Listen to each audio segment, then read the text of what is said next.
If you've been feeling a strange distance from language lately, if conversations that used to engage you now feel exhausting, if the need to explain yourself has simply dissolved, stay here, because what's happening to you is not a breakdown in communication. It's not social anxiety. It's not depression making you withdraw. What's happening is that you're moving into a deeper way of being, a way that exists before words. Before explanations, before the constant need to translate your inner experience into sounds that others can understand, you're discovering that words, for all their usefulness, for all their necessity in the world, are not necessary for truth. They're not required for knowing. They're not essential for the deepest forms of understanding. And once you realize that, once you experience even a glimpse of what lives beyond language, going back to the noise of constant conversation feels impossible. When words no longer feel necessary, it's not because you have nothing to say. It's because what you're experiencing is too vast, too subtle, too immediate to be contained in language. Words are symbols. They point to experience, but they are not the experience itself. And you've begun to live in the experience, in the direct knowing, in the felt sense of reality that doesn't need to be narrated, explained, or shared to be real. This is disorienting, I know, because you've spent your entire life using words to make sense of things, to connect with others, to prove you exist. Language has been your primary tool for navigating reality, and now that tool feels inadequate. Clumsy, like trying to describe the ocean to someone who's never seen water. The words aren't wrong. Exactly, they're just insufficient. They miss something essential. They flatten what's actually multidimensional. And so you've started to go quiet, not because you're shutting down, but because you're opening up to something that can't be spoken, something that lives in the silence between words, something that's always been there but that you couldn't access while you were constantly talking, constantly explaining, constantly trying to make your inner world intelligible to the outer one. Let me tell you what's actually happening. You're undergoing a shift in how you process reality. For most of your life, your primary mode of understanding has been conceptual. You experience something, you label it, you think about it, you create a story around it, and that story becomes your reality. The thinking about the thing becomes more real than the thing itself. This is how most people live, lost in their interpretations, lost in their narratives, lost in the constant mental commentary about what's happening instead of actually being present to what's happening.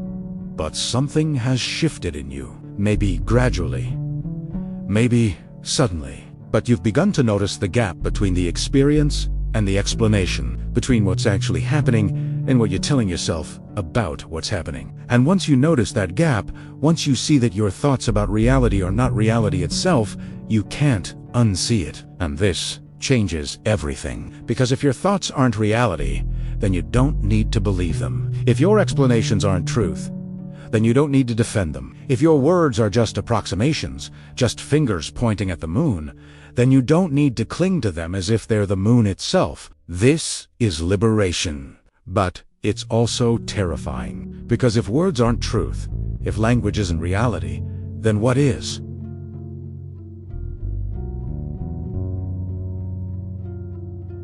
And the answer, the one you're beginning to discover, is that you know things directly. Without the mediation of language, you know through presence, through feeling, through the immediate, wordless awareness that exists before thought. And this knowing is more certain, more stable, more true than any knowing that comes through thinking. You can feel someone's state without them saying a word. You can sense what's needed in a moment without analyzing it. You can know what's true for you without having to justify it with reasons. This is not mysticism. This is not woo. This is just what happens when you stop living in your head and start living in your direct experience. If you recognize this shift happening in you, if you've been feeling the inadequacy of words, leave one word in the comments. Just one. Let the irony of using a word to acknowledge the insufficiency of words hold us all. But this shift comes with a price. And the price is loneliness. Because most people still live in language. They still relate primarily through explanation. through stories, through the constant exchange of thoughts and opinions and interpretations. And when you can't do that anymore, when words feel heavy and false and utterly beside the point, you start to feel isolated. You look around at conversations happening, and you feel like you're watching from behind glass. You hear people talking and talking and talking, and you wonder what they're actually communicating. You see the gap between what they re-saying and what they re-feeling, and it's exhausting to navigate. Not because you judge them, not because you think you're better, but because you can't participate anymore. You've lost the ability to engage with reality at that surface level. And people notice. They notice you've gone quiet. They ask if you're okay. They wonder if they did something wrong. They feel the distance, and they try to close it with more words, more questions, more attempts to pull you back into the realm of language. And you try.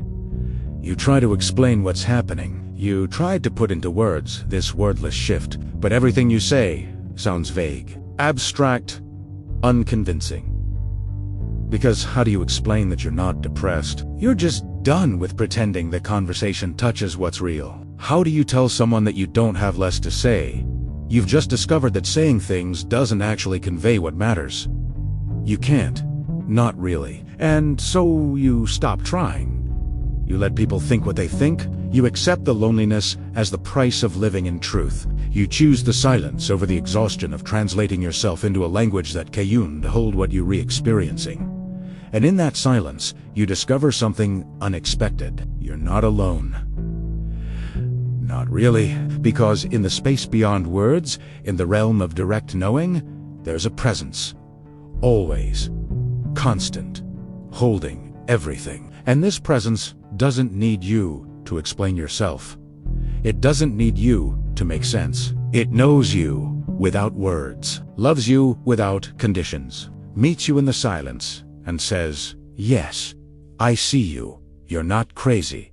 This is real." Some people call this presence God. Some call it consciousness. Some call it the universe. The name doesn't matter. What matters is that it's there. And when words fall away, when you stop trying to think your way to truth, when you rest in the direct experience of being alive, you feel it. Undeniably, intimately. As real as your own breath. This is what lives beyond language. This presence, this knowing.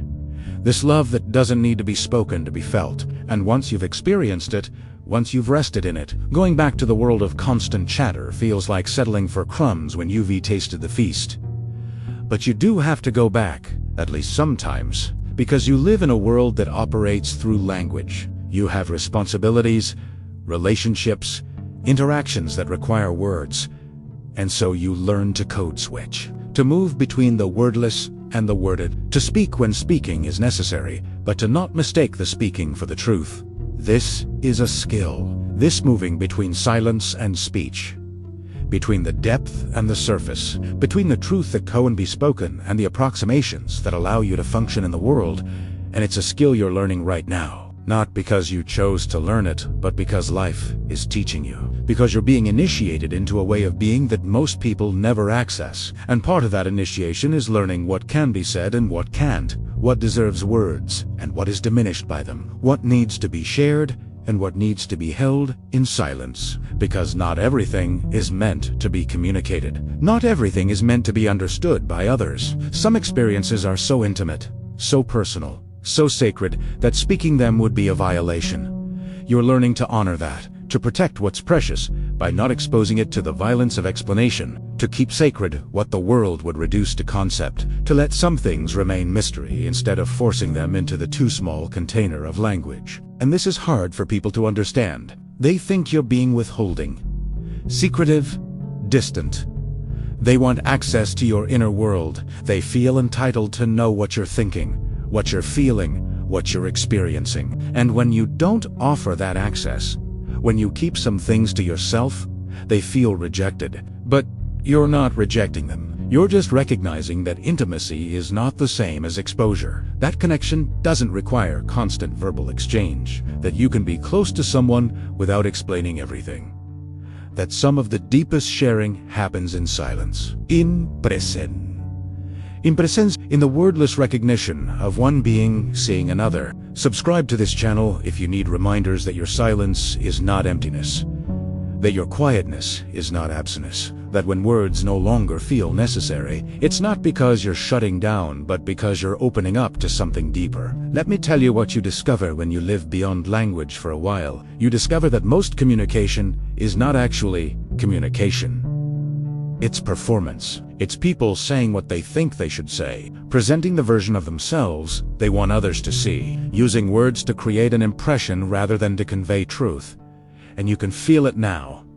The gap between what's being said and what's actually happening. The way people use language to hide rather than to reveal. Not because they're liars, but because they don't know how to be real. They don't know how to speak from the place beyond ego. They're trapped in their own performance, and they don't even know it. And once you see that, once you feel that, you can't participate in it anymore. You can't engage in conversations that are really just parallel monologues. You can't pretend to care about topics that exist only on the surface. You go on to waste energy maintaining relationships that are held together by nothing but habitual exchange of meaningless words. So you withdraw. Not from connection, but from false connection. Not from people, but from the version of relating that's based on performance rather than presence. And this withdrawal is necessary. It creates space for the kind of connection that doesn't require words.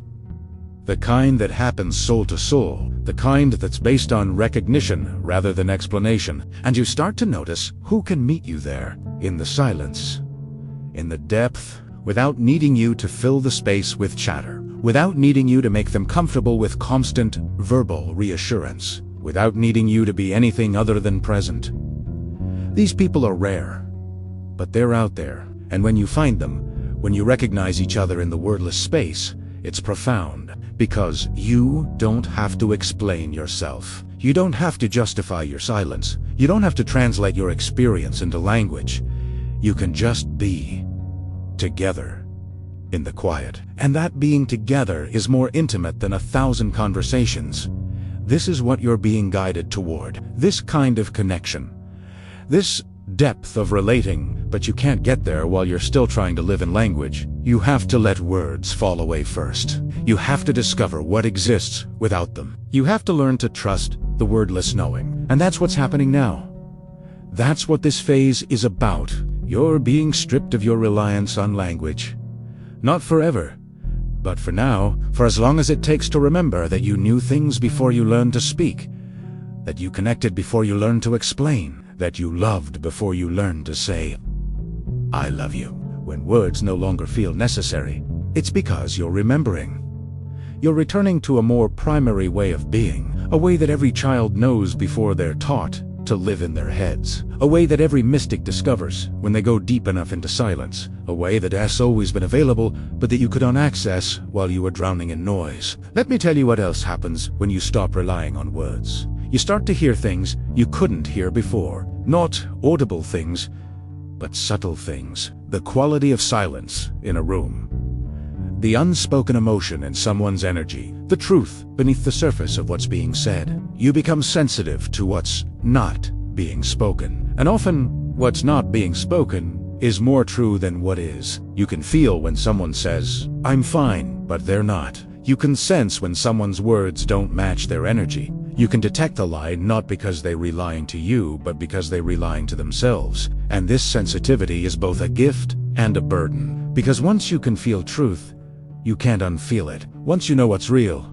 you can't pretend you don't. And this makes conversation complicated, because people want you to believe their words. They want you to take their explanations at face value. They want you to engage with a story they're telling rather than the truth they're living. And when you can't do that, when you keep responding to what's real rather than what's being said, it unsettles them. Te felshon, exposed, uncomfortable, and instead of appreciating that you're seeing them truly, they often pull back. They retreat into more words, more explanations, more story, anything to avoid the naked honesty of being met without the shield of language. And you learn to let them. You learn that not everyone wants to be seen that deeply, that not everyone is ready for wordless truth, that most people need the safety of language, the distance it creates, the protection it offers from direct encounter. So You stop pushing. You stop trying to pull people into the depth. You meet them where they are. You speak when speaking is what's needed. You engage with the surface when the surface is all they can handle, but you don't forget what's underneath. You don't lose touch with a wordless truth just because you're navigating the world of words.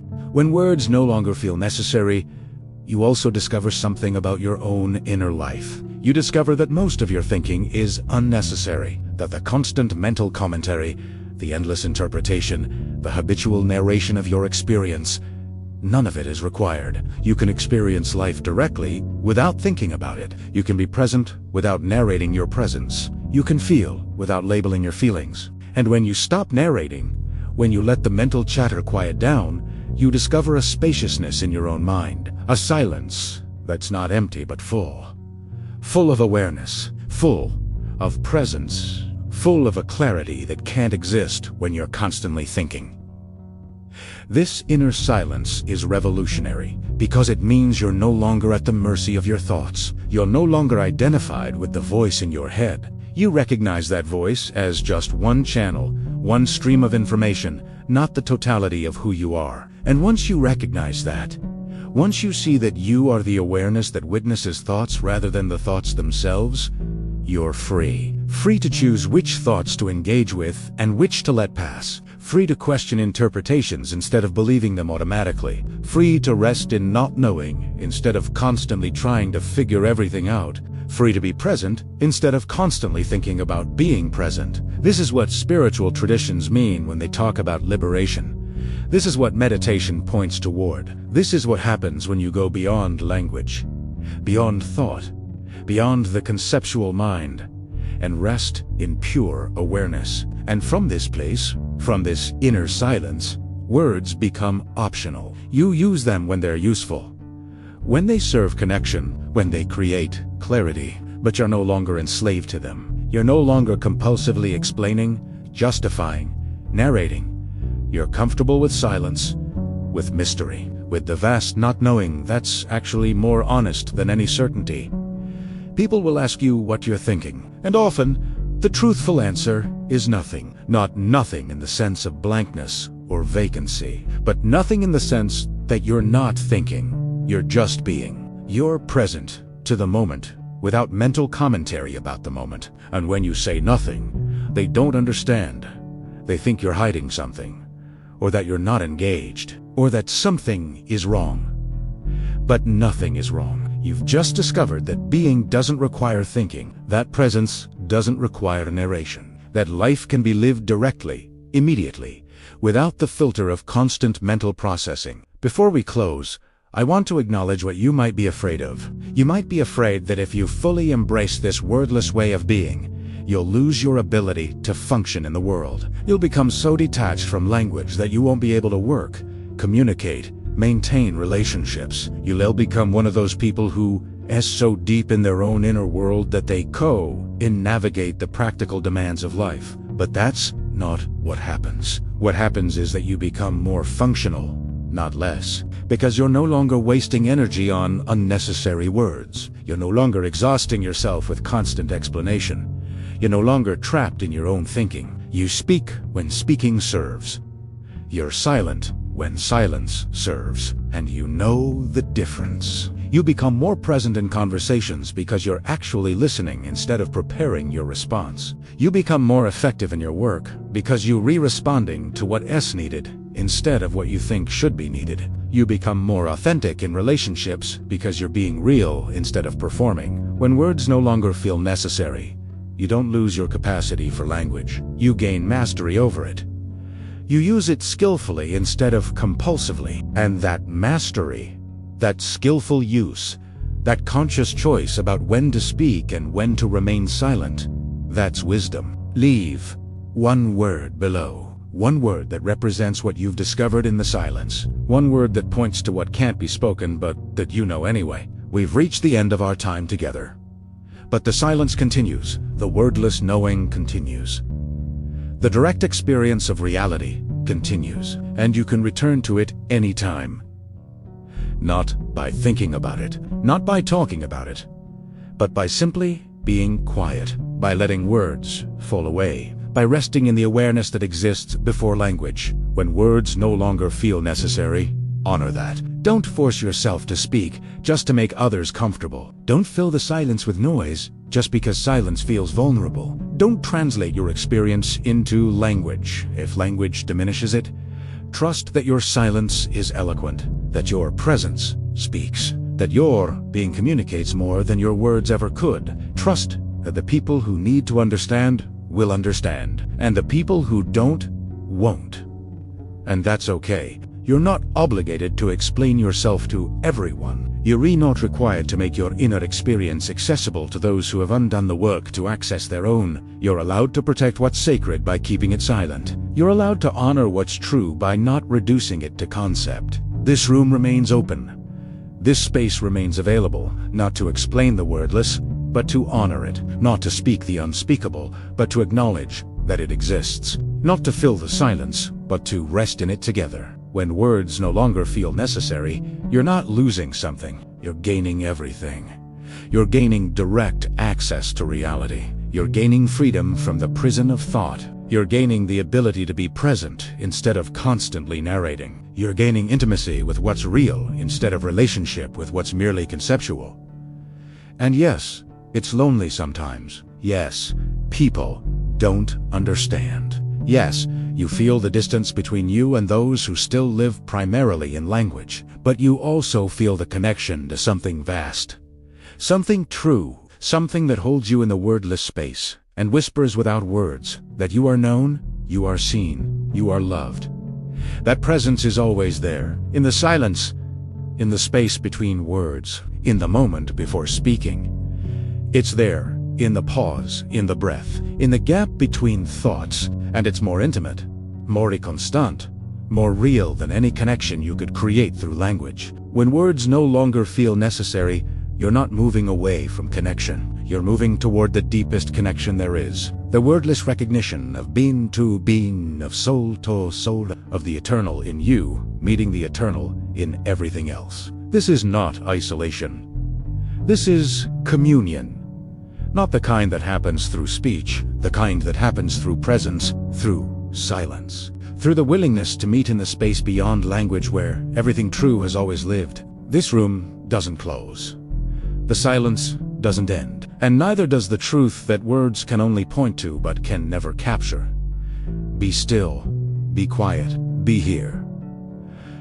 Not to find the right words, but to discover what exists before words, what remains afterwards, what's always been here, waiting in the silence, for you to stop talking long enough to hear it. When words no longer feel necessary, you're finally ready to listen.